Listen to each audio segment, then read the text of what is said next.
السلام علیکم ورحمۃ اللہ وبرکاتہ۔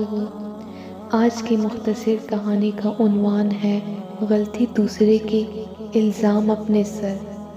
محمود اپنے غلام ایاز پر بہت مہربان تھا۔ دربار کے دوسرے لوگ ایاز پر محمود کا یہ الطفت دیکھ کر اس سے حسد کرنے لگے تھے، یہاں تک کہ سلطان کے بیٹوں کو بھی ایاز سے کدورت ہو گئی تھی۔ وہ ایک غلام کو دربار میں اپنے سے زیادہ محترم نہیں دیکھ سکتے تھے۔ ایک روز محمود کے ایک لڑکے نے بھرے دربار میں محمود سے ایاز پر اس بے جا محبت اور بے جا مہربانی کی شکایت کی۔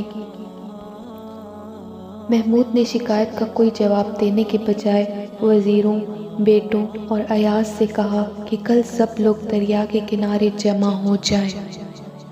دوسرے روز سب لوگ دریا کے کنارے جمع ہو گئے۔ محمود غزنوی نے اپنے ایک وزیر کو حکم دیا، دریا میں اس طرح غوطہ لگاؤ کہ تمہارے کپڑے قطعی نہ بھیگے۔ وزیر نے کہا، جا بنا، ایسا کیسا ممکن ہے؟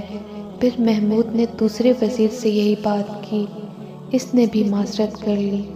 پھر محمود نے ایاز سے کہا کہ اس طرح دریا میں غوطہ لگاؤ کہ تمہارے کپڑے قطعی نہ بھیگے۔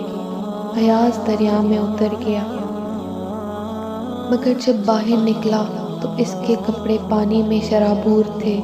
محمود نے اس سے پوچھا، ایسا کیوں ہوا؟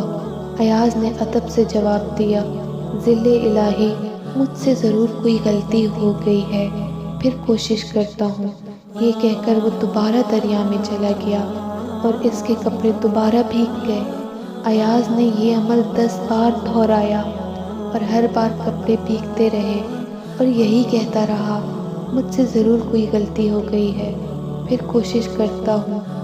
آخر محمود نے اسے روکنے کا اشارہ کیا اور حاضرین سے مخاطب ہو کر کہا، نا اہلو حاسدو، سمجھ میں آیا کہ میں ایاز سے کیوں اتنی محبت کرتا ہوں۔ دیکھو، یہ اپنا الزام لے کر کس خوبصورتی سے میری غلطی نبھا رہا ہے۔